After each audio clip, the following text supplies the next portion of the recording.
లక్ష్యమును జీవమును ఆధారము నీ వాక్యము నా త్రోవకు.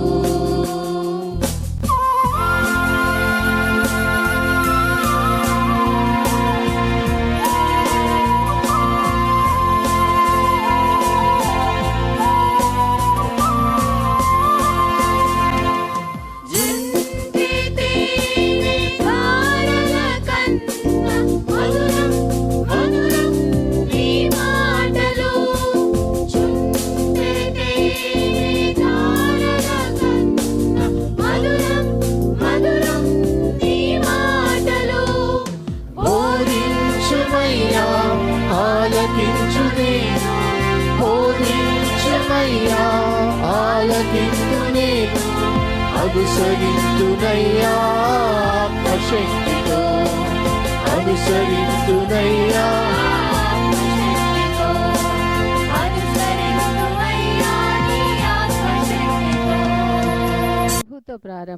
ప్రభుతో ప్రారంభం అనే ఆధ్యాత్మిక అనుదిన ప్రార్థనా కార్యక్రమానికి ప్రేమతో మిమ్మల్ని ఆహ్వానిస్తూ ఉన్నాం. మన జీవితానికి ఆదియు ఆధారమునైనటువంటి ఆ దేవుణ్ణి మొదట మరణించుకున్నట్లయితే ఆ దినమంతయు ఆయన కృపాక్షేమములే మన వెంట వచ్చును. మొదట వేకునే లేవగానే మరి నీతిసూరుడైనటువంటి ఆయనని చూద్దాం, ఆయన మనలైన స్వరాన్ని మనం విందాం. మన జీవిత కాలం అంతయు ఆయన ఆశీర్వాదములు దీవెనలు మన మీద కుమ్మరించును.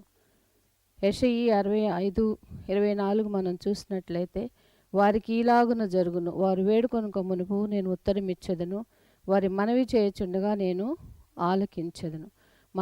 మనవి చేయుచుండగానే ఆయన మన మనవిని ఆలకిస్తున్నాడు. కాబట్టి మరి ప్రతి దినము కూడా ఈ యొక్క అనుదిన ఆధ్యాత్మిక కార్యక్రమంలో మనం పాల్గొన్నట్లయితే మన జీవిత కాలం అంతయు కూడా ఆయన మేలులను మనం పొందుకోగలం, ఆ నిత్యరాజ్యంలో వారసులుగా మనము జీవించగలం. రండి, ప్రభుతో ప్రారంభం కార్యక్రమంలో పాల్గొనండి, ఆత్మీయ మేలులు పొందండి. దేవుడు మిమ్మల్ని దీవించి స్తోత్రార్పణనర్పింతము, జపధూపము వేసి కీర్తింతము, జపధూపము వేసి కీర్తింతము. పాత్రుండైన శ్రీయేసుడు పరమ భోజనాంశమైనందున, పరమ భోజనాంశమైనందున.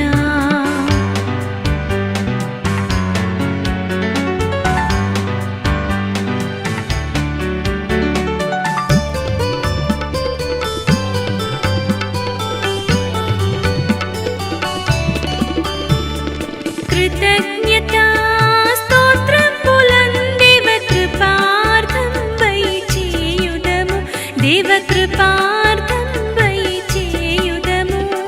క్షితినా తండు బలినీయగా పుట్టె నూతనంపు నిబంధన, పుట్టె నూతనంపు నిబంధన. స్తోత్రార్పణనర్పింతము, జపధూపము వేసి కీర్తింతము, జపధూపము వేసి కీర్తింతము. పాత్రుండైన శ్రీయేసుడు పరమ భోజనాంశమైనందున.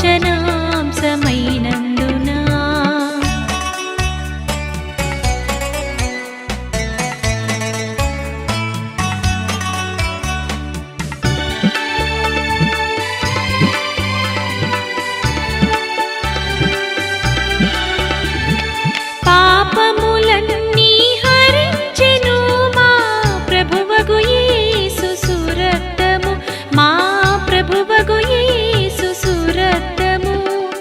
ఏపుగదీని దలంచుచు నిక నెన్నడు యేసుని భజింతము, నిక నెన్నడు యేసుని భజింతము.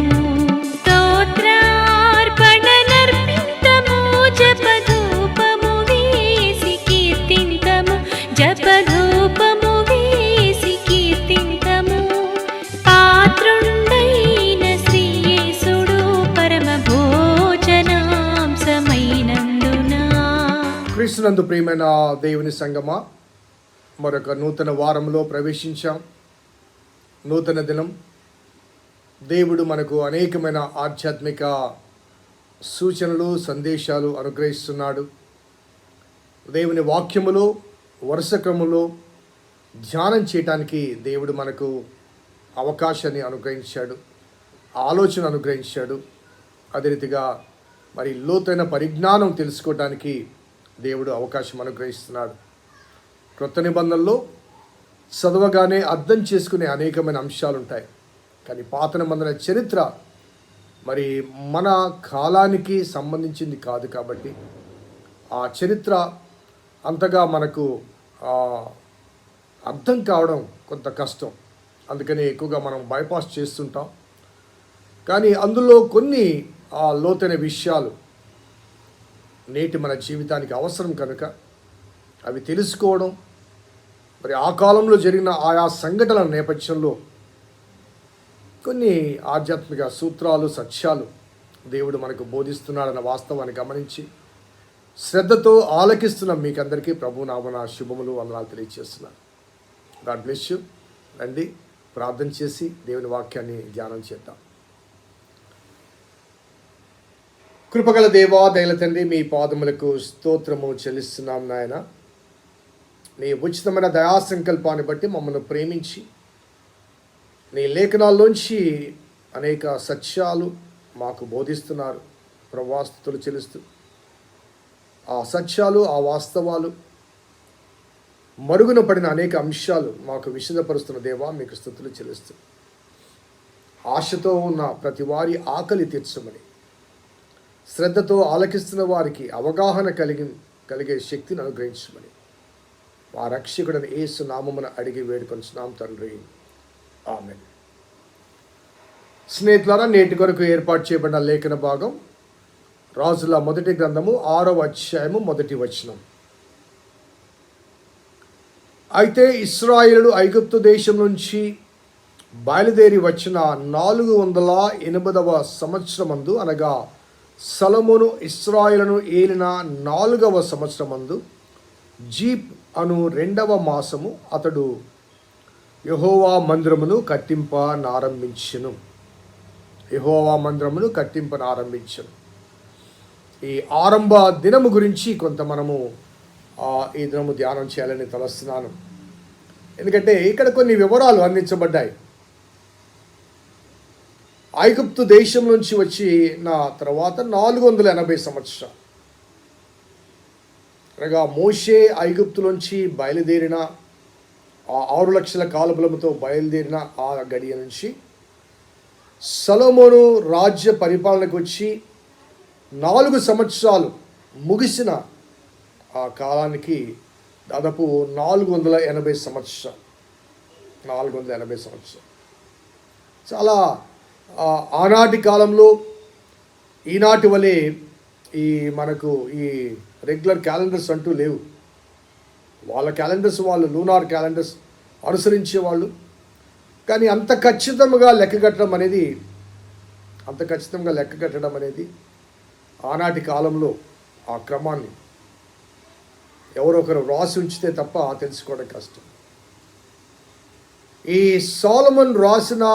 సొలొమోను గురించి రాజుల గ్రంథంలో రాయబడ్డ ఈ డేట్, లేకపోతే ఈ కాలము 480 సంవత్సరాల ఈ కాలం గురించి క్రొత్త నిబంధనలో ఆశ్చర్యకరంగా ఒక రెఫరెన్స్ మనకు కనబడుతుంది. అది కూడా నేను చూపిస్తాను. దయచేసి అపోస్తుల కార్యం గ్రంథంలో 13వ అధ్యాయము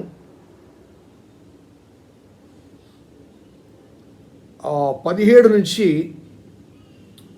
పౌలు ఒక సందేశం ఇస్తున్నాడు. ఇశ్రాయేలులారా, దేవునికి భయపడు వారలారా వినుడి అంటూ, ఇశ్రాయేలును ఈ ప్రజల దేవుడు మన పితరులను ఏర్పరచుకొని వారు ఐగుప్తు దేశమందు పరదేశులై ఉన్నప్పుడు ఆ ప్రజలను హెచ్చించి తన భుజబలము చేత వారిని అక్కడి నుంచి తీసుకుని వచ్చి ఇంచుమించు 40 ఏండ్ల మట్టుకు అరణ్యములో వారి చేష్టలు సహించెను.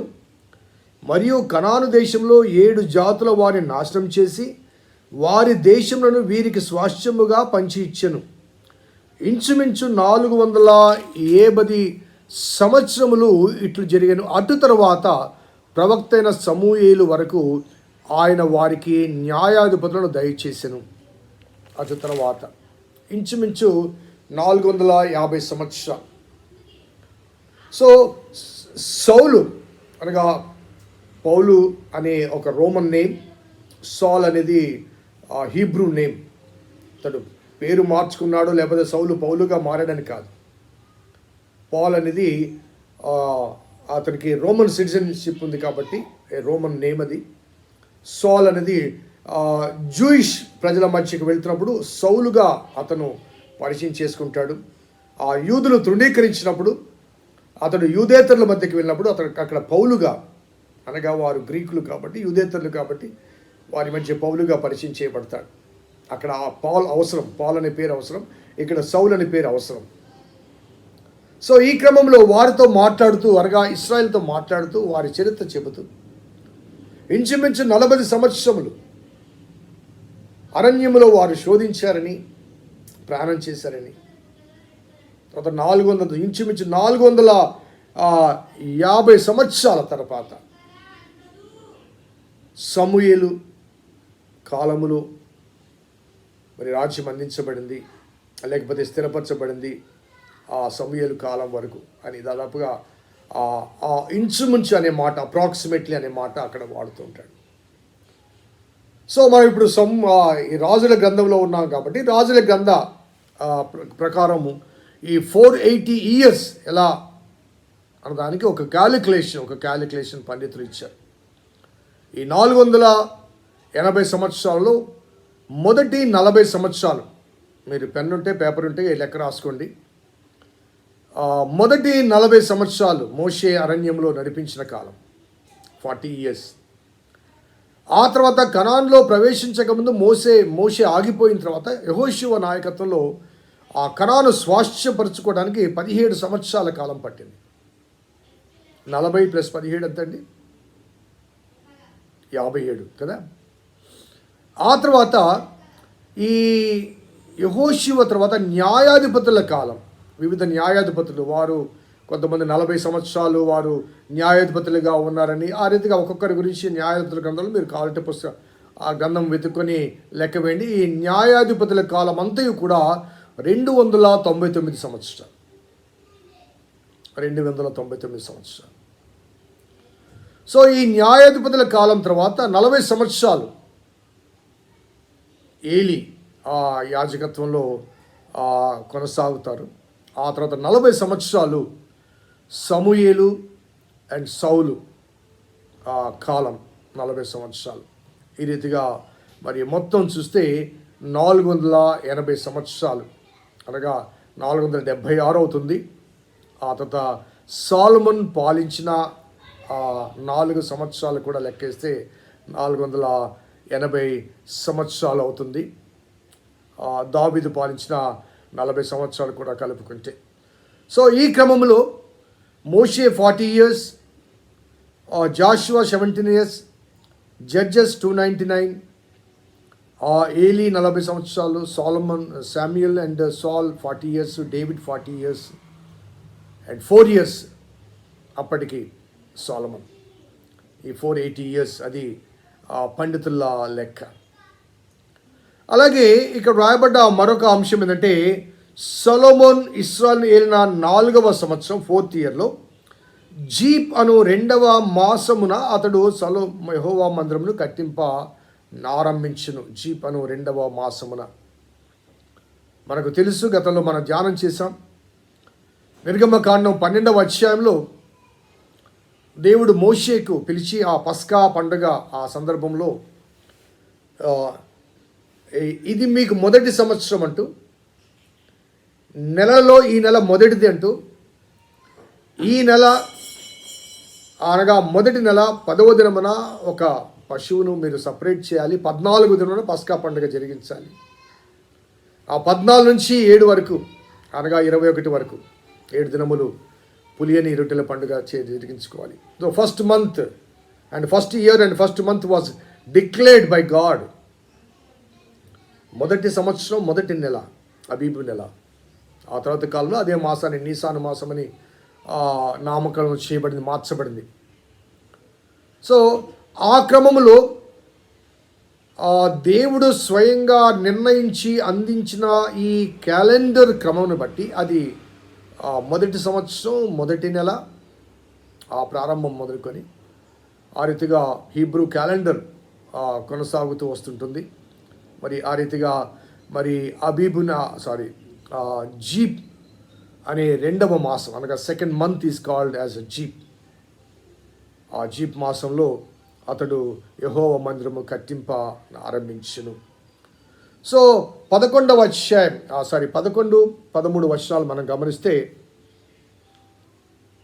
అంతలో యెహోవాకు సొలొమోనుకు ప్రత్యక్షమై ఇలాగ సెలవిచ్చెను, ఈ మందిరము నీవు కట్టించుచున్నావే, నీవు నా కట్టడలు న్యాయవిధులు అనుసరించి నడుచుకొనుచు నేను నియమించిన ఆజ్ఞలను అన్నింటినీ గైకొనేటలా నీ తండ్రి అయిన దావీదుతో నేను చేసిన వాగ్దానములు నీ పక్షముగా స్థిరపరచుదును. నా జనులను ఇశ్రాయేలును విడిచిపెట్టక నేను వారి మధ్య నివాసము చేసేదను. సో దేవాలయము నిర్మాణం ప్రారంభించిన తర్వాత దేవుడు మరలా సొలొమోనుతో మాట్లాడుతూ, నువ్వు కట్టించడం మొదలుపెట్టావు, జాగ్రత్త. నేను అక్కడ నివసించాలంటే నీ తండ్రి అయిన దావీదు వలె నీవు కూడా నా కట్టడలు విధులు అనుసరించాలి. అలా నువ్వు అనుసరించకపోతే నీవు దేవాలయం నిర్మిస్తావు కానీ అందులో దేవుడు ఉండడు. సో జాగ్రత్త సుమి, దేవాలయం అయితే నువ్వు నిర్మించగలవు కానీ దేవుణ్ణి అక్కడ ఉంచలేవు.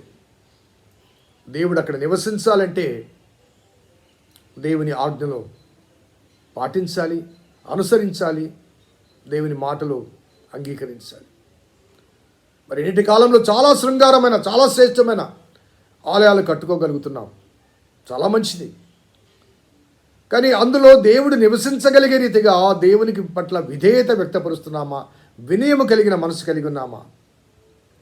ఆ శృంగారమైన దేవాలయాన్ని నిర్మించుకొని అందును బట్టి గర్వించి గర్వాంధులమై దేవుణ్ణి కాకుండా ఆ స్థానంలో మనము పూజించబడే, మనము హెచ్చించబడే అనుభవాలు ఈనాటి సేవకుల్లో లేకపోతే నిర్మాణకుల్లో కనబడుతుంది కదా. ఒక ఆలయము చక్కగా నిర్మించగలిగామని దేవుడు అనుగ్రహించే అవకాశం. It's an opportunity given unto us by God. It's not to be taken as our own credit. అది దేవుని ఆలయము, దేవుని మందిరము, దేవుడు అనుగ్రహించిన అవకాశం అండి. It's an opportunity given by God. No one should take a credit over it. అది ఏ ఆలయం అయినప్పటికీ కూడా, ఎవరి ఆలయం అయినప్పటికీ కూడా అందులో నివసించేది దేవుడు కాబట్టి అది దేవుని ఆలయముగా ఉండాలంటే దేవుడు అక్కడ ఘనత చెందబడాలి. సమస్త ఘనత, మహిమ, ప్రభావములు ఆయనకే చెందాలి. ఆయన మాట వినాలి ఆ ప్రజలు. ప్రతి వారు ఆయన మాట వినాలి, ఆయన అనుసరించాలి, ఆయన అనుగ్రహాన్ని. అందుకే చాలా స్పష్టంగా నీవు ఈ మందిరం పూనుకున్నావే, అందులో నేను నివసించాలంటే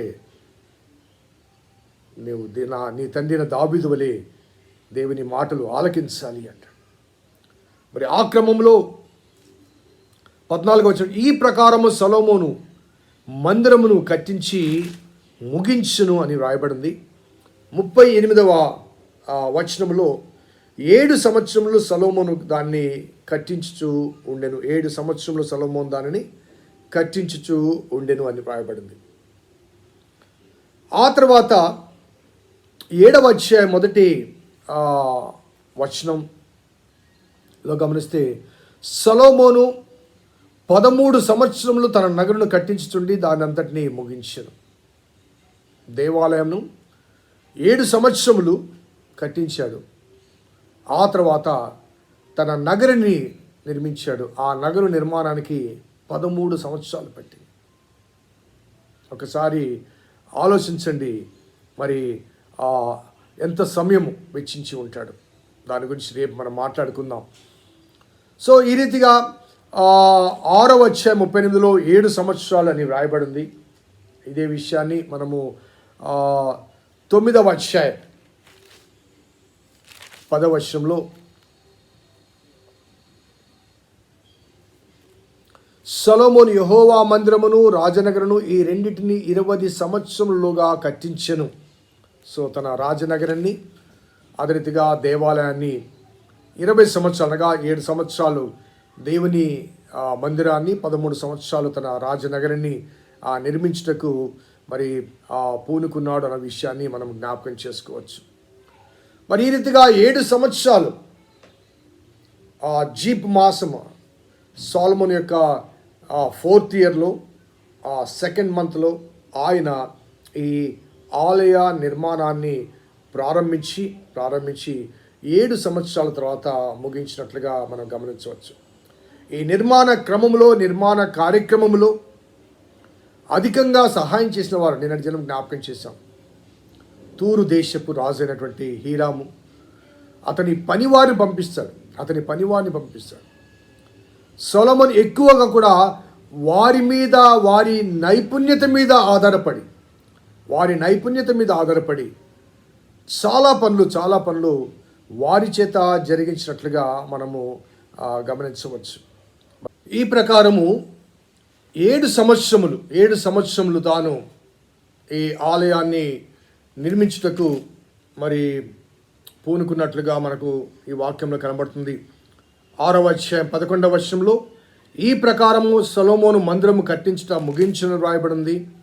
అదే రీతిగా 37వ వచనం చూస్తే 4వ సంవత్సరము జీప్ అను మాసమున యెహోవా మందిరపు పునాది వేయబడెను. 11వ సంవత్సరము బూలు అను 8వ మాసమున దాని ఏర్పాటు చొప్పున దాని ఉపభాగములన్నిటితోనూ మందిరము సమాప్తమాయెను. 7 సంవత్సరములు సొలొమోను దాన్ని కట్టించుచూ ఉండెను. అనగా ఈ లెక్క ప్రకారం చూస్తే సొలొమోను 4వ సంవత్సరం 2nd మంత్లో ప్రారంభించాడు.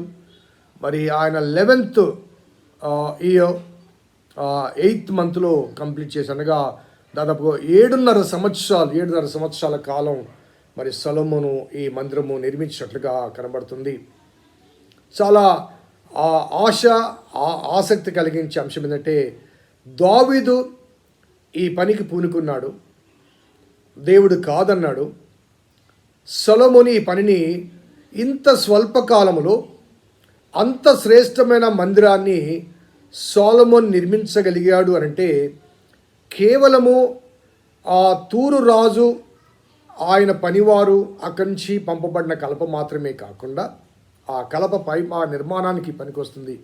కానీ అందులో పొదుగుటకు కావాల్సిన వెండి బంగారము కానీ, కావాల్సిన ఇనుము ఇత్తడి కానీ, మరి కావాల్సిన నగదు కానీ, ఇవన్నీ కూడా ఎవరు సమకూర్చారు అంటే గతంలో మనం జ్ఞాపకం చేసుకున్నాం, ఇవన్నీ కూడా దావీదు సమకూర్చాడు.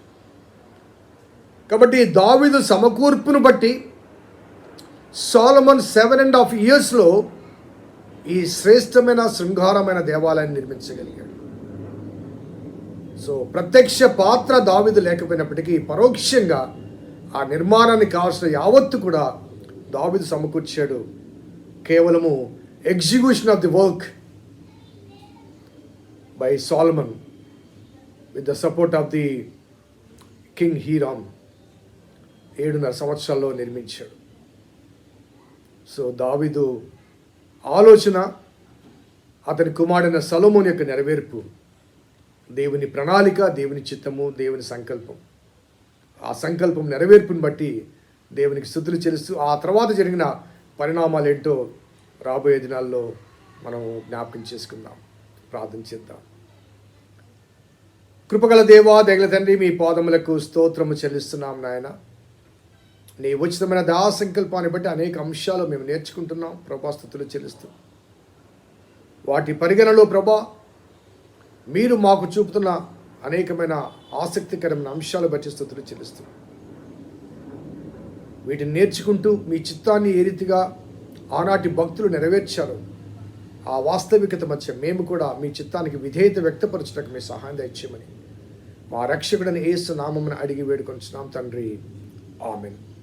తండ్రి, కుమార పరిశుద్ధాత్మ త్రియేక దేవుని దీవెన ఈ వాక్యం విన్న బిడ్డలకు, వాక్యాభిలాషులకు సదా తోడైనను గాక. ఆమేన్. God bless you. దేవుడు మిమ్మల్ని దీవించును గాక.